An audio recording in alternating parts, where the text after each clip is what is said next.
Hello and welcome. And my name is Joe Saramelli, and I oversee grand rounds for the Department of Psychiatry and Behavioral Sciences. And thank you for joining us today for the grand rounds presentation. I'd like to go through some background information about the grand round series for this academic year. We've landed on a theme for this year called Next Steps in Care, which is a series of presentations on innovations and updates in clinical care, which includes today's presentation. Next Steps in Care includes who's going to be delivering that care in the future, for example. I'd like to go through the Grand Rounds core team. There's three of us who work on the Grand Rounds series consistently, which includes two staff members in our department, Samhar Abraha, who works on coordination and communications, and Mike Walker, the technology expert. And coincidentally, the three of us rode the elevator together in health sciences this past week, all on site. Not a meeting about grand rounds, but that was a nice experience. Note that today's presentation will be recorded and archived on the Grand Rounds webpage. You can submit questions throughout the presentation by typing them in the comment area, and we'll have time at the end for questions and answers. After the presentation, please complete the brief evaluation. I appreciate the comments and feedback, and I can put that evaluation link in the comment section today as well. So I'd like to move on to talking about today's presenter and the topic of presentation. For today, our presenter is Dr. Anna Ratzliff. Dr. Ratzliff is a professor here at the University of Washington in the Department of Psychiatry and Behavioral Sciences. And Dr. Ratzliff has several prominent leadership positions, including director of the Psychiatry Residency Training Program. Additionally, Dr. Ratzliff is director of what's called the AIM Center, the Advancing Integrated Mental Health Solutions Center, director of the University of Washington Integrated Care Training Program, and director of the new Behavioral Health Workforce Expansion and Lifelong Learning Program.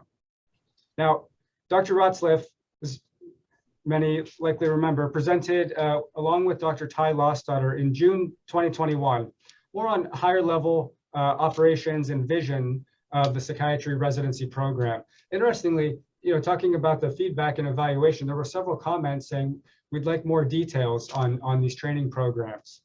And so today's a bit different from the presentation in June, and I think we'll provide information not only on sort of changes to the recruitment process that have occurred in the last 2 years, but also on the rationale for those changes to inform people who are participating in recruitment why things may be done differently, and how individual faculty members who participate can be part of these changes. So I'll stop sharing for now, and I'll hand it over to Dr. Ratzliff for today, and I'll be monitoring questions to go through at the end. Great. I'm just trying to share my screen and it's thinking about whether or not it wants to let me do that. There it goes. Okay, can everyone see that now? Yes. Great. Okay, well, thank you for that nice introduction, Joe. It's really a pleasure to be back so soon after the last presentation.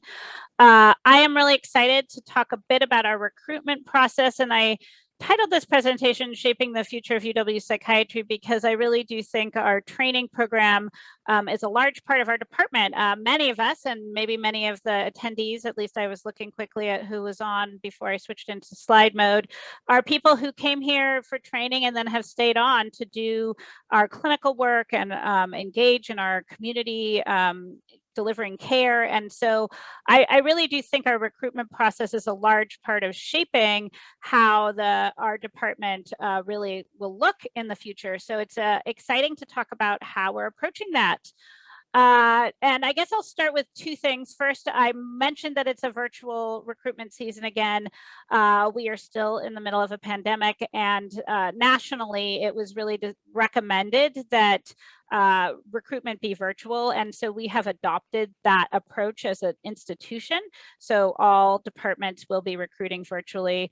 I'm excited to kind of share what happened last year with that, and then how we've continued to build off of that success as we approach this year's recruitment series. And then I guess I just want to say, like, we also, though, I think have moved a lot in the pandemic, and I finally have a new picture of our residency from a recent September retreat, and you can see that nice picture here. This is actually taken up in Everett at a ropes course. We had an all outdoor retreat, and it was really nice to connect as a community. I also think it's really great to be able to share an updated picture of our fabulous residents. So I will dive into the next slide. So when I was thinking about this presentation, I really wanted to get some data. I love data, so I always try to include it. And I really want to say why is our recruitment process important as part of the framing for this presentation. So I just pulled the last 3 years worth of data, kind of really looking at what was that first position out of residency that each of our graduating residents took. And what you can see here, we have between 17 and 19 residents that graduated each year in these years. And what you can see is that a good percentage of those folks stay here, both in faculty positions and fellowships. Many of them, over 50% every year, stay in Washington, and the vast majority stay here in our WWAMI region, serving in Washington, Wyoming, Alaska, Montana, and Idaho. So I think it's really important to recognize that our recruitment process really shapes who our future colleagues will be, and who really is going to be a large part of the workforce, the psychiatric workforce, delivering care for our region. So last year we had our first virtual recruitment, and I'd say that it was really successful. I want to give a huge shout out to everyone that was involved, our administrative team, all the residents and faculty that participated. This is a picture from our Instagram post on match day last year. We have a fabulous group of really talented residents that have come and joined us. We are really excited about, many of you have met them already out on our services.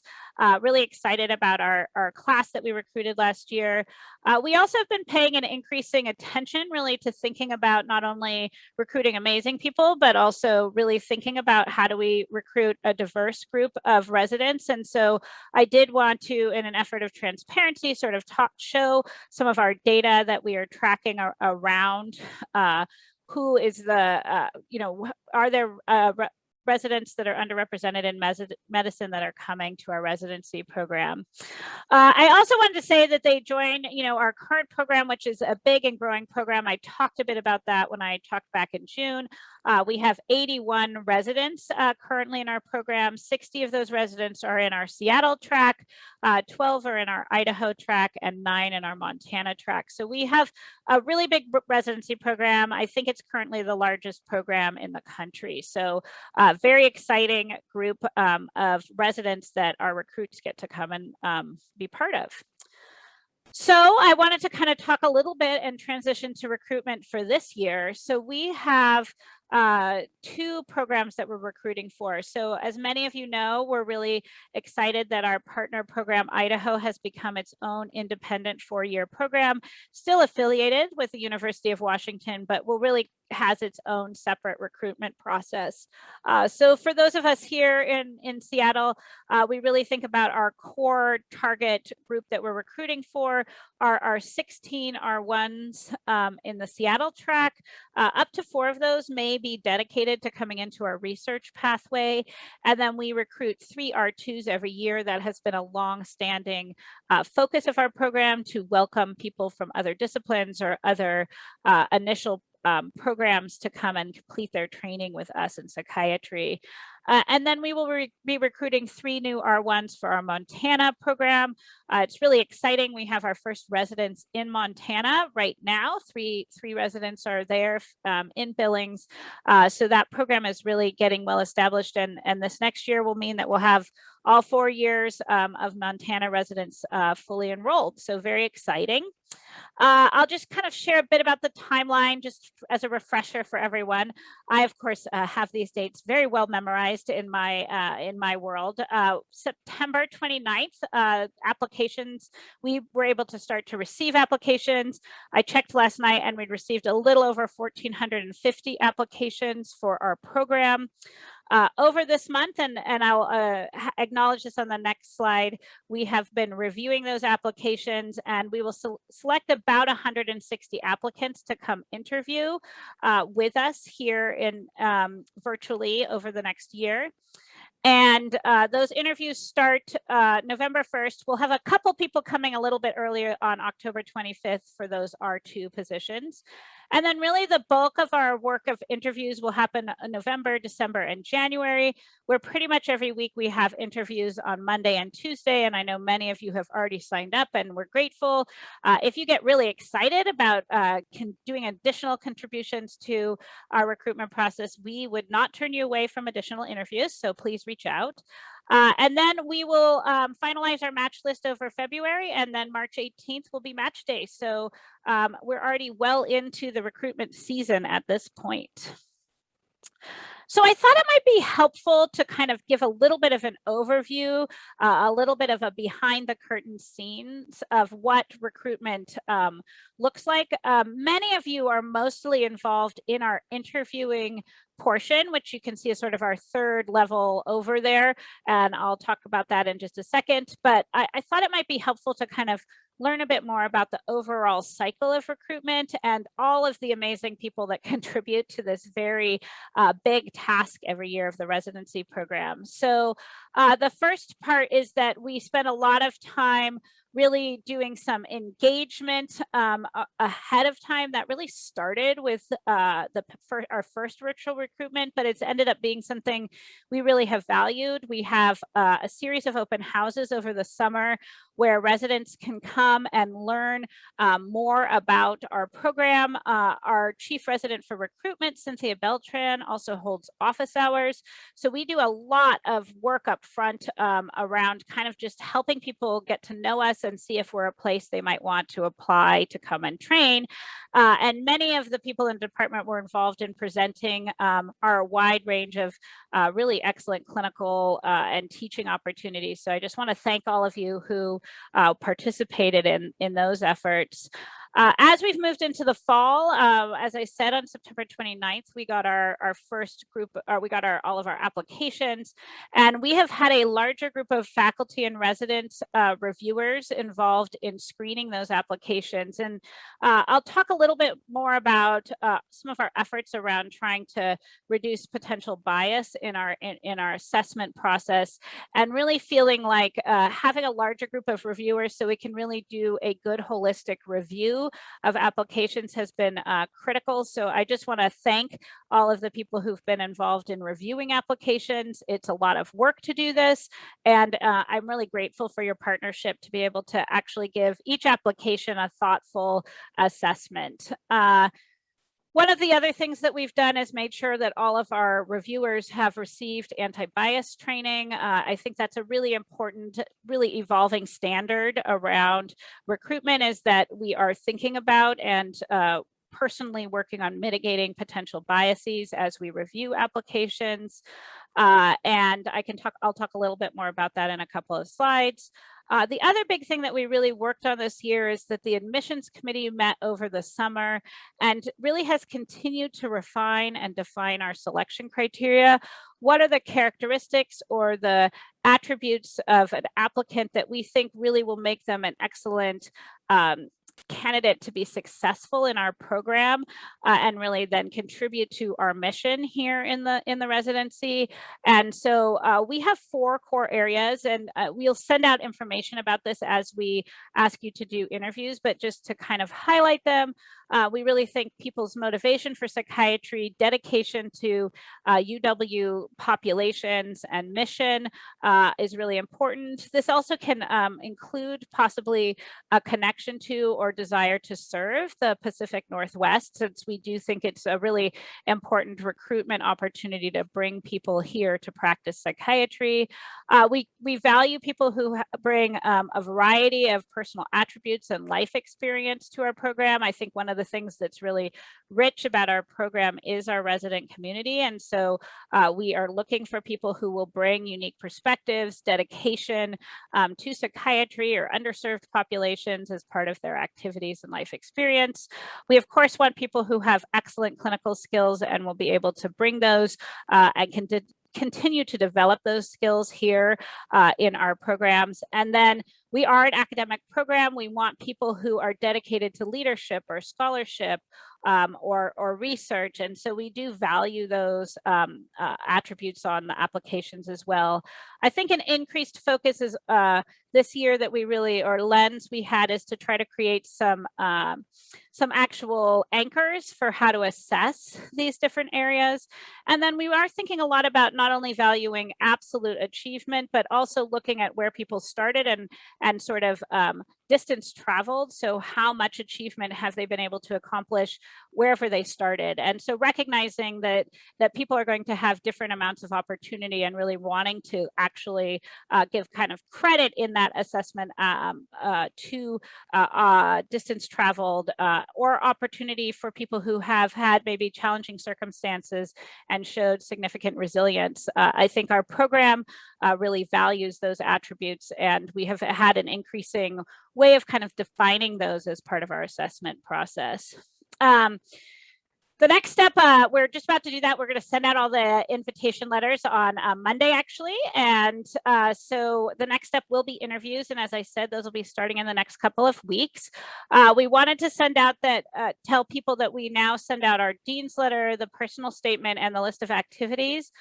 We no longer enclose photos or transcripts because there are some data out there that talk about how those features of the application are not particularly relevant to actually do the assessment and may actually introduce bias. So we have removed sending those out to interviewers ahead of time. We also have continued to think about our interview process. We have a standardized interview now that has 2 standardized questions. So the same questions asked to every applicant, as well as 2 raters who actually conduct that standardized interview. Again, this is really emerging as a best practice as part of the assessment part of recruitment. However, we've also kept our conversational interviews, and these are the interviews that most people will participate in. And these are every applicant gets to meet with 1 resident and 1 faculty member. We find these to be incredibly important for the recruitment side of this process, that those conversations where people really get a chance to get to know our program and the people that are here and why they've stayed here and what they like about living and working here is really important for recruitment. So one of the things I'll come back to when I talk a little bit more about interviews is that we welcome you to really spend your time having that be really a conversation where you get to share as well as get to know those applicants. The other part of our recruitment day on our virtual day, it's a half day, is that they get kind of an orientation where I welcome everybody in the morning. And then at the end of the day, we have a time we call Tea with the PD, which is really kind of a closure session to allow people to ask any remaining questions that they might have after having a chance to have met with our residents and faculty. And then we have a social hour where they get a chance to do resident only conversation, kind of get to know what is the experience like to be a trainee. And then I thought it would be really helpful to just share a bit about admissions review. We have a committee, and I'll show the committee members on the next slide, I think. And this is a dedicated group of folks who dedicate every week doing extra interviewing as well as reviewing multiple applications. We review 16 applications a week to then rank them for our final rank list. So it's definitely a lot of work. It's a meeting every Wednesday afternoon. So, you know, if there's somebody who disappears every Wednesday afternoon for a while, they're probably on our admissions committee and doing a lot of work to help with this process. As part of that, again, we do anti-bias training for the whole committee. Each committee member is responsible for reviewing and presenting applications. All applicants are then rated by the admissions members, and those ratings are averaged to create the first draft of our final rank list. In February, we meet for an all-day meeting where we really look through that list and make sure that the residents are really in the order that we feel like is appropriate given who we think would be a good candidate to be successful in our program.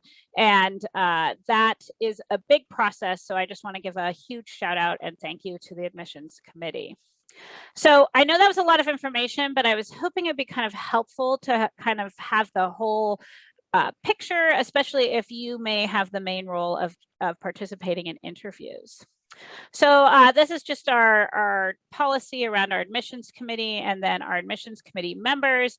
I want to again give a huge shout out to all of the faculty and our 5 residents that are serving on the admissions committee. They do a huge amount of work and really contribute significantly to this whole process. Couldn't do it without them. So I just want to touch briefly, I had mentioned this, that we've been thinking a lot about bias and just really how do we move to, you know, continue to work on a more holistic review, continue to incorporate the evidence base around what really are best state practices around recruitment. And these are a few of the changes we've made over the last couple of years. The first is that we really do have everybody complete anti-bias training each year. I'll show you what that is actually on the next slide. And if anyone's interested, it's actually a great recorded webinar basically that anyone can watch. And I think it's really helpful if you're at all involved in making hiring decisions. It's really helpful to think about some of the data, emerging data that have come out around ways we might be vulnerable to bias. We also have continued to try to refine how we actually assess. So we have really a shared agreement around what are the core areas that we are trying to assess and what are the anchors for rating people at different levels across those domains. We've added that standardized interview, as I said, again, emerging as a best practice, asking everyone those same 2 questions, rating them on a scale with anchors again. It has been an important piece of our overall structure. Our admissions committee has made a really serious commitment to really think about how implicit bias may come up in the interview process. And one of the things that we actually do each meeting is actually make a commitment to thinking about these 4 principles, which came out of another recent presentation around how we might each reduce implicit bias. And I think we found that to be a really helpful, like, daily or weekly commitment to this effort. And then lastly, last year, we started actually looking at some of our numbers and data around making sure that around racial and ethnic or gender dimensions, we weren't seeing obvious evidence of bias in both who got selected for interviews, and again, looking to see if there was any systematic bias in rating scales. And last year, I'm pleased to report we did not find any of that. We feel like this process really did seem to be pretty equitable. This is the anti-bias training. If you're interested in it, these slides will go out and people can look at that. It's a great presentation by Janice Sabin, who's up at the main campus. That other presentation, I talked about these slides, implicit bias in healthcare are really interesting. I highly encourage people to check that out. And then we ask everybody to complete a short survey to document completion of the training and make suggestions about any additional measures we might want to be thinking about in our recruitment process. The other main thing we did this year is we decided to really be very transparent about how this process works to the actual applicants. So I don't expect you to read this all, but what I really wanted to show you is that we actually published our admissions process pretty explicitly on our website. We have the timeline, how the interviews will work, including the 2 questions we'll be asking as part of the standardized interview, and those 4 areas that we're really looking to assess people in. We're hoping that this is an opportunity to really allow people to share as much information around those dimensions as possible with us as they come and participate in our recruitment efforts. All right, so that's kind of a big picture overview of our recruitment process. And in the next few minutes before I'm done, I'm going to kind of dive into just talking a little bit about people's role. I know many of the people who might be listening will be part of our interviews. And so I wanted to just highlight a few things that hopefully will help you with the virtual interview process. Just to reassure you, we have an amazing administrative team led by Athena Wong, who really do a great job of making it very easy as an interviewer. You basically get put into a Zoom breakout room and they sort of bring applicants to you. So it feels very much like the process that it might have been if we were in person. But of course, that's all done in the virtual space. Because it is virtual, we really encourage you to think about being in a place where you can conduct that interview where you're not going to be distracted, where it's quiet and you can hear the applicant. It's helpful if you're not comfortable using Zoom and your microphone or camera to test those ahead. If you need any support around that, we of course have that available through our administrative team. And then to really just remember that most of our focus, the admissions committee does a really good job assessing the whether or not that person would really be a good candidate for our program around the dimensions of scholarship and their qualifications. So I really encourage the rest of our interviews to really think of that as an opportunity to have a really great conversation where you can both learn more about that applicant and what they might bring to our program, as well as to share things that you really like about, again, living and working here. We will ask everybody to submit interview feedback. We will continue to do that by electronic survey through DocuSign this year.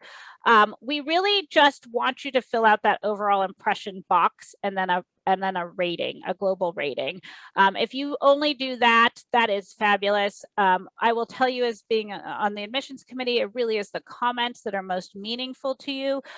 If it's helpful for you to think about like which areas we are most looking for your comments on, we have created some boxes below to kind of highlight those. Interpersonal skills is probably the number one. It's really helpful to have a couple of different interactions to assess people on their ability to connect with people. Of course, we're excited to hear about anything that you learn around people's motivation for psychiatry or dedication to UW's areas of excellence, or if there are personal attributes or life experiences or clinical experiences that you think it would be particularly helpful for us to know about that might not have been highlighted in the application. And then I just want to highlight a couple of interview tips. Again, please feel free to simply have a conversation. We really like questions around what's meaningful to you around psychiatry. What do you hope for in your psychiatry residency training? There is no set agenda. You do not have to ask specific questions unless you are a standardized interviewer. Again, the comments being most helpful. I do also just need to highlight a couple of don'ts. There are a few things that are match violations, which actually could, get us in trouble with the match. We are not allowed to ask if people are going to, where they're going to rank us or if they're going to rank us. We are not allowed to ask where else they're applying. And we are not allowed to ask any of the questions you wouldn't ask on a job interview, like questions around marital status, having children, sexual orientation, religious preference, basically any of those personal questions we are not allowed to ask people. However, if the applicant brings any of those things up and would like to know more about them, you are welcome to talk about them with the applicant, but it really has to be applicant driven. Most people, you don't need to ask about grades or leaves of absence or anything else you see on the application. I can assure you I will have asked those questions myself, or one of the associate program directors will. And then you do not feel like you have to answer any questions you don't know the answer to or uncomfortable about. You are always welcome to refer people back to our leadership team. So that is really like the overview of the process. And what I thought I'd do in the last 10 or 15 minutes of this presentation, so we can leave some room for questions, was really talk a little bit about how we share our residency program and our current residency program with applicants. And I thought this might be really helpful, so you have a sense of, you know, how are we talking about the program? What are things that we're highlighting? And for those of you who trained here, you know, what has continued to change and evolve? So this is actually the first slide I always show applicants after they come here, because I really want to give them a sense of all of the different dimensions of the opportunities here at the University of Washington, and that we are really a mission-driven program. I think we really think a lot about our mission of the department to improve the health of the public through the delivery of behavioral health care. We really think both at individual excellent care to that individual patient, as well as thinking about our role in serving bigger populations, and that is a big focus of much of the work going on in the department. That there's just great educational opportunities here, as well as opportunities for academic scholarship and research. So I think that this is always how I like to start. And you know, each of you has a way you're contributing to these missions. So I think it's wonderful to share those with applicants, so they get a chance to really hear that experience firsthand. I also like to talk about our diverse training sites. I think this is one of the really unique things about our program. So I encourage you to share what you like about working where you work, because I think it's great for applicants to hear about all the different kinds of settings we have for people to train in. And I like to kind of talk about each of those. And you know, just that they're always improving and growing. It is actually, I think, just finished. They did the official kickoff to our new behavioral health teaching facility today. So you know, it's exciting. I've added that picture in because that will definitely be part of our current recruitment classes experiences here. But it's wonderful for people to hear more about the different training sites that you are working in. Just as a reminder of our structure of our program, I think sometimes, you know, you may only work with residents of a certain year, but just to let you know, our residents come through and they start out in their first year doing half of that year really in medicine and neurology, and half of that year doing inpatient psychiatry at both Harborview and the VA. The PGY2 year is a really diverse year. People have 13 4-week blocks, and they spend that in a variety of settings, both doing a little bit more inpatient as well as consultations, emergency psychiatry. They get to start getting to do selectives. So we have a whole bunch of faculty that are offering amazing selectives now. You can do addictions and geriatrics and population health and perinatal mental health and global mental health and recovery. So or research even. So there's really a lot of opportunity in your second year to dive into something that you're interested in. And I think that's been a really exciting evolution of our program over the last couple of years. Everybody does a block of child inpatient, some night float and risk, and then we start our psychotherapy training in that second year. So I think that's something that residents applicants are often really interested to hear about. And then I always talk about how in our third and fourth year, we switch to a different model of training where you really get longitudinal experiences that are happening in basically a day a week for 6 months up to a year. And that you, during that time, finish psychotherapy training, finish your core requirements, and then have just an amazing array of elective opportunities. And I know many of the people listening are the sponsors of those. I think it's just really exciting, and one of the real special things about our program that we have so many different elective opportunities. We also talk a little bit about just teaching and learning. I think, we are really proud of our strong educational program here, that residents both get well educated, but also get to learn to be good teachers, and can even take that a little further in our teaching scholars pathway.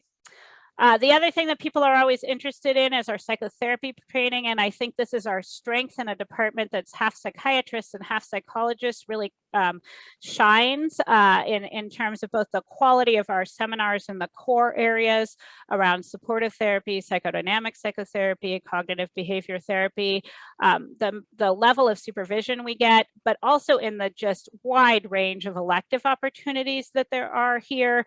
I know some of the people listening today may actually help deliver those, but we have longitudinal experiences, for example, in dialectical behavior therapy, but we also great opportunities like our colleagues who offer a seminar every year to basically a workshop to learn cognitive processing therapy, and then offer supervision so that people can develop skills in that evidence-based practice to treat PTSD. So just really, this is one thing that is also really distinguishes our program, is just the strength and depth around our psychotherapy training to complement our excellent training and sort of core somatic treatments. Another thing that I like to highlight is our career development pathways. Many faculty sponsor these. For those of you that don't know what these are our interest groups, and they are generally co-led by residents and faculty, and really offer residents an opportunity to dip their toe into water of something they might be interested in, maybe come to a meeting. Generally, these meet every other month, and they sponsor talks or bring faculty in that are in that area so people can connect for career mentorship. Some residents, go to all different pathways and never really formally connect to one. Other residents actually get really involved and actually will complete specialized training or even a project in that area and actually graduate with what we call area of distinction. So I just think that this is a really amazing opportunity. You can see I always have add a little question marks there because there are always new career development pathways really emerging. I think there's some interest in one maybe in advocacy. So if people are interested in doing that, I think that might be a new emerging pathway coming down the road. And then I always like to highlight some of our wellness activities. We have a wellness committee, and that committee really helps sponsor a lot of the community building activities that we do. But I think there's a lot of other dimensions to our program which really highlight wellness.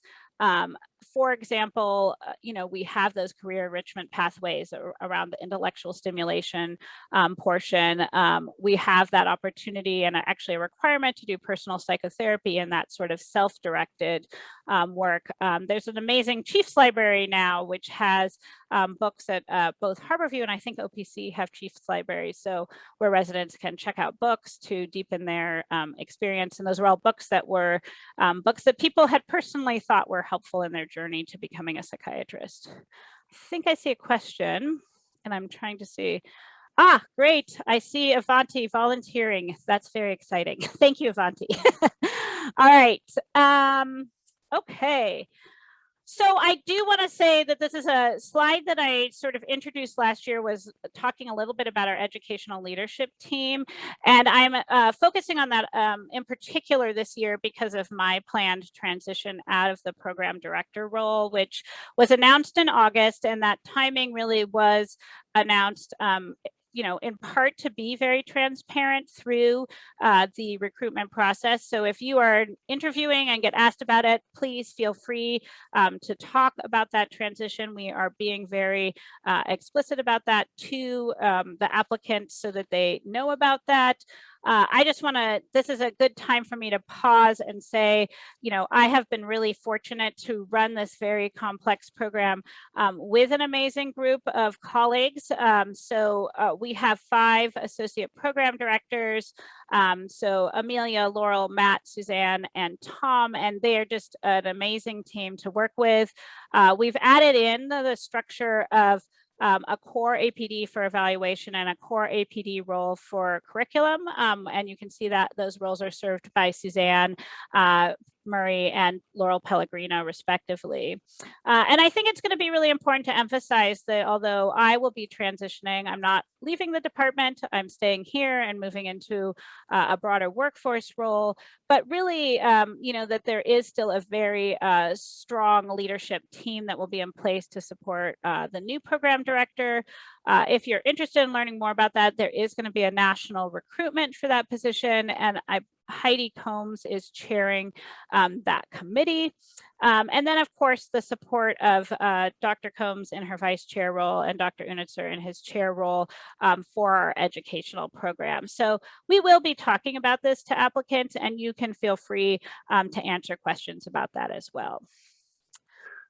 Okay, and then I just want to end on some of the exciting things that are coming. I think it is, I hope there is so much going on in this program. It's such a rich learning environment, and there are always new and exciting things that are coming.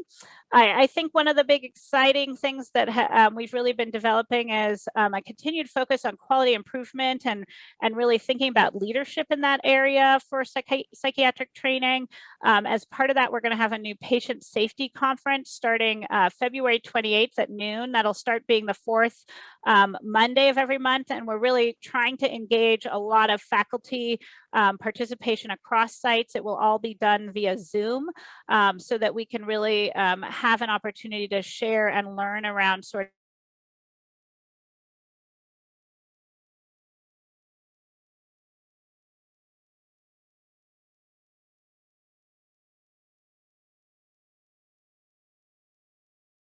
which is expected to open in fall of 2023. So we'll definitely.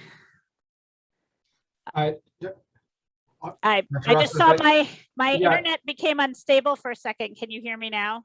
Yes, yes. The last thing we heard was about the patient safety conference starting. Right. I'll talk again because I came to my office just so that wouldn't happen, but here we are. So, all right. So the new behavioral health teaching facility groundbreaking is today. You probably will have a chance to see some pictures of that. I think it was happening from 11:30 to 12:30 today. So that is going to be a really exciting new building that our current recruitment efforts, the residents that are recruited will actually be in that building as part of their training. So we're really excited to share more about that. I think that will bring the opportunity of new rotations. We already have started to pilot a geriatric inpatient rotation up there. There also will be beds for long-term civil commitment, and we think that's going to be a really unique opportunity to get a chance to maybe work in your third or fourth year longitudinally with patients as they make that long-term recovery and transition back into the community. So I think really then having an opportunity to see that full sort of areas of care, continuum of care that patients may receive. The Behavioral Health Institute at Harborview is likely to have a new building as well. And I think that's really a unique, going to be a continued opportunity for training and learning, especially around serving our patients with more serious and persistent mental illness.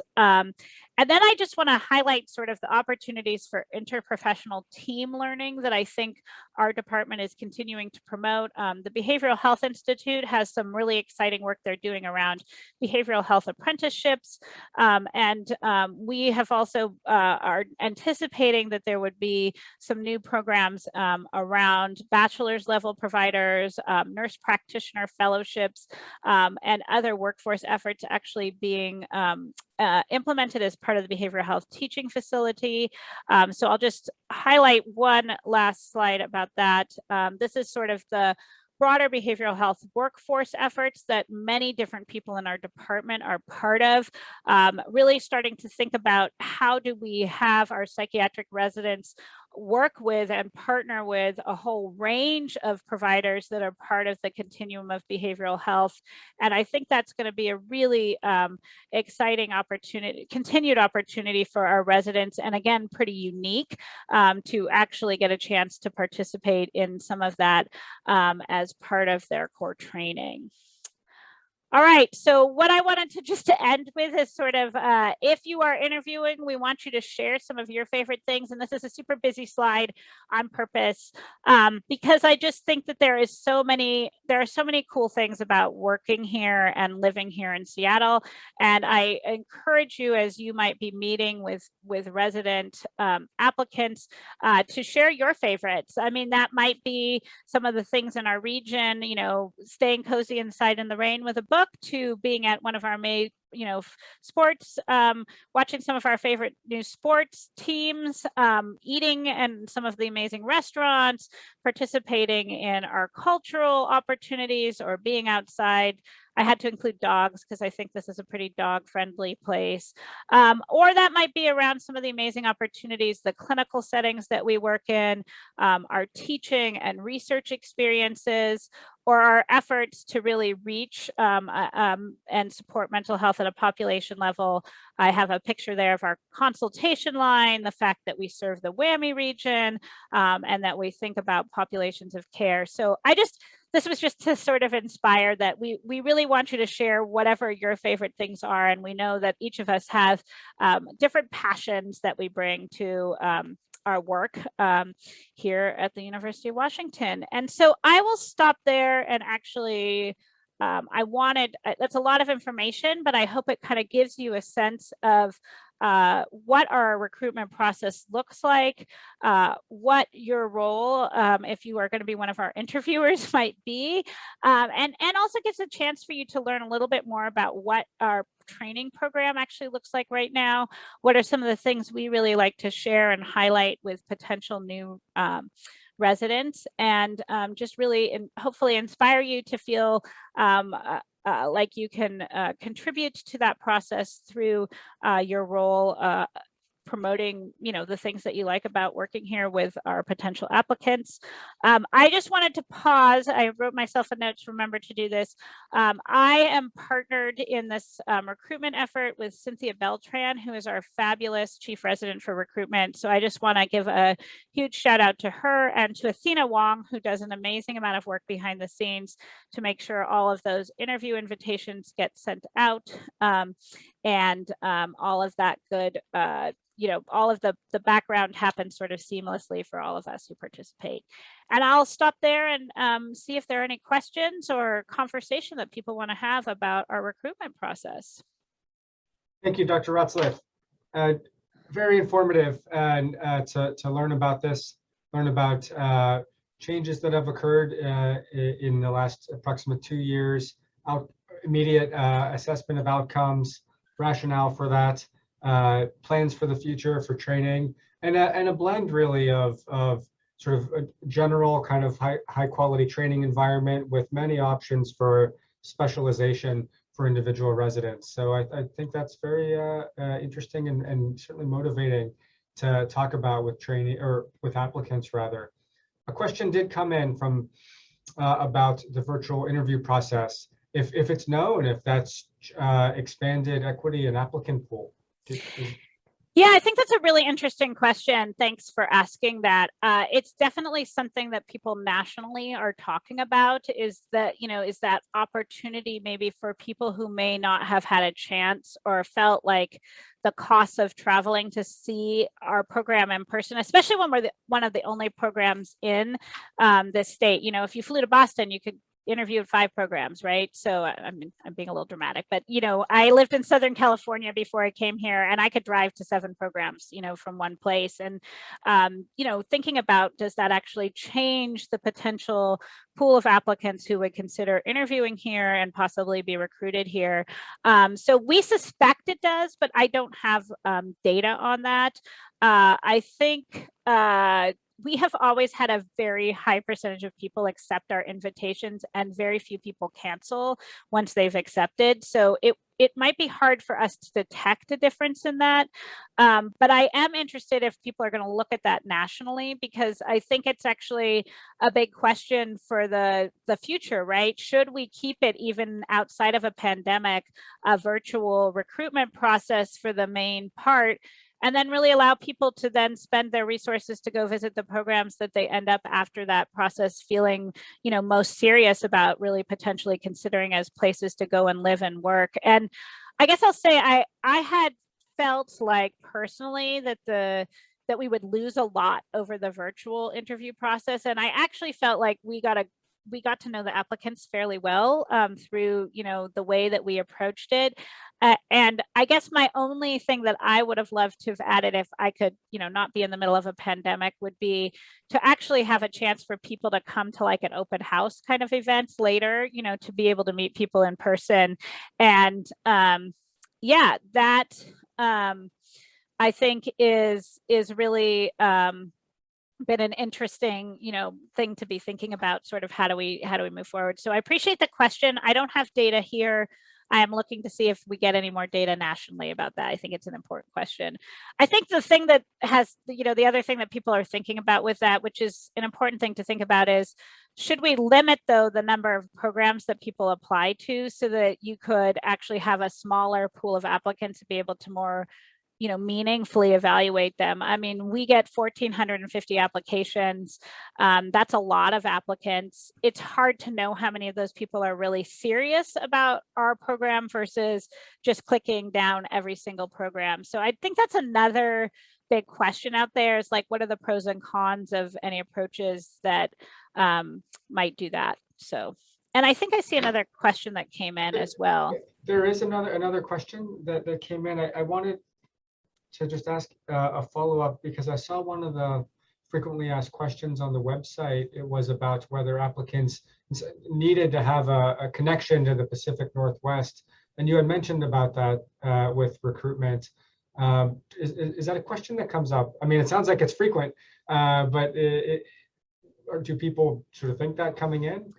Yeah, I think people are worried about it. I think that they think, oh gosh, do you only accept people from the Pacific Northwest, to interview them? And so one of the things we've really worked hard to do is really, say, no, we take people from everywhere. And I mean, all over the United States and really the world. I mean, we have applicants that graduated from medical schools outside of the United States as well that are here currently as residents. And I think that I think that's something that people often worry about, that, if you won't take me, how do you know that I'm serious if I'm applying from New York or Pennsylvania, right? So I think it's helpful to understand people's, even interest in seriously considering moving, but we've decided that actually, we care about it. We want to know about it. So if you hear about it, it's really helpful to share with us people's interest or why they're particularly applying here. But when we really look at it, actually, we have a long history of, accepting people from all over the place. Many of us that are here didn't have a connection before we came here. And so we really are just trying to highlight that so that people don't, not, select themselves out before they really have a chance to be considered. I see. Another question about the anti-bias emphasis. Yeah. And has there been some work on the diversity of the admissions committee itself? Yeah, I think that's a really interesting question. It's something we actually talked about a bit this year as the admissions committee. I mean, the two dimensions that we are thinking about that is both sort of like racial and ethnic diversity is one dimension that I think is worth really thinking about. And then I think the other piece has been also, should we have other types of people there? Do we want staff representation? Do we want something, like that, if we really think about part of our job is to help select the people that will be serving our region, are there other voices that we might need? And, there are some interesting data out there around like other programs who sometimes have their nursing staff participate in interviews, for example. I don't know, I'm just saying there are different approaches out there that are really interesting to think about. I think the biggest challenge, and I just will be really transparent because you can tell that's my thing, is that it is hard to get people to commit the time to participate in the admissions committee. I think it's a fair question. I think it's something we have to continue to think about. I don't have an easy answer for how to really think about how to bring more diversity onto the committee, in that dimension. But I think it's an important question to think about. So I appreciate that question. Now, another question came in, Dr. Ratzlaff, about step one going pass fail, but I think it's maybe part of a larger question, or could be part of a larger question. You mentioned about transcripts not being given to interviewers, for example. I wonder, might interviewers consider, oh, someone has reviewed the transcript and here's a pool of sort of applicants where the transcript was considered acceptable or a pass in some way? Is that the synthesis type conclusion, like step one is moving in a direction to, or how does that affect assessment of applicants more directly? Yeah, I'll talk about this. This is something we've talked about a lot as a committee, is step scores. I will say in general, our criteria are that you need to have passed them, and probably, and you can have one fail, but many more than that, and we generally wouldn't consider that person a strong candidate. That mostly has to do with the fact that I think there's increasing recognition that mostly that has to do with your ability to take tests, and not necessarily a representation of your clinical knowledge, although that obviously contributes. There are just a lot of data that have come out about how there can be a lot of bias in those standardized tests. So we have really de-emphasized the number and focused more on, is this somebody who would need a lot of extra support and might benefit from a smaller program than ours?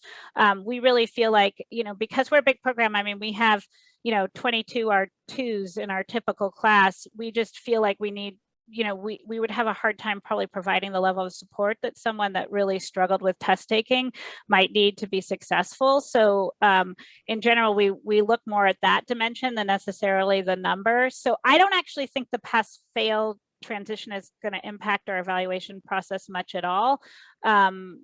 Because we really have focused on other aspects of the application, and it's just one part of that sort of academic potential. It's mostly around being able to pass the test, because we want people who are going to pass the boards when they're done with our program.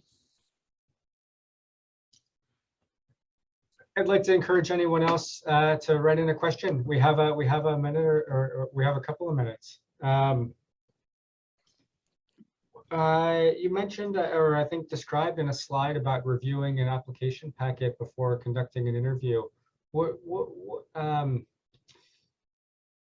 are some high level, sort of high yield aspects to review if someone's reviewing just a section of it, for example? Yeah, I feel like the two things that I would really encourage you to look at if you're reviewing ahead of time and only have a little bit of time, is reading the personal statement, because it often talks about what areas of psychiatry or sort of people's journey to psychiatry. And I think understanding that and being able to ask about that, in an educated way that shows that you took the time to invest in reading their personal statement, often is really meaningful to an applicant. And then the other thing is that there's sort of a record of activities, or a CV of activities. And I think that can often be helpful to look for areas of common interest, or areas of interest that you want to highlight opportunities for here at the University of Washington. And so I do think applicants appreciate when you can ask some of those specific details. I saw that you worked with an unhoused population. We serve that population in a couple of our rotations. Is that something you would be interested in learning more about, right? Those kinds of things can be very helpful during the interview, I think, to share about some of the rich opportunities that we have here. Well, thank you, Dr. Ratzlaff. Yeah. And I haven't seen additional questions come in the last 2 minutes, and we're just about at 1 o'clock. But I'd like to thank you for presenting today, giving these details, and providing additional information for faculty and staff to have understanding about the decisions that have been made, and about how the process is advancing right now and starting very soon, it sounds like, with inviting applicants on Monday for interviews. I will be spending most of my weekend finalizing all of those decisions. Yeah, and so, and again, just a huge shout out there. I see there are a few residents also on the listening today, and I just want to thank all the faculty, all the residents, and our fabulous staff who do so much work to make this recruitment process happen. It is a lot of work, but also very worthwhile, because again, these are our future colleagues, and I really just am grateful for all the partnership in figuring that out.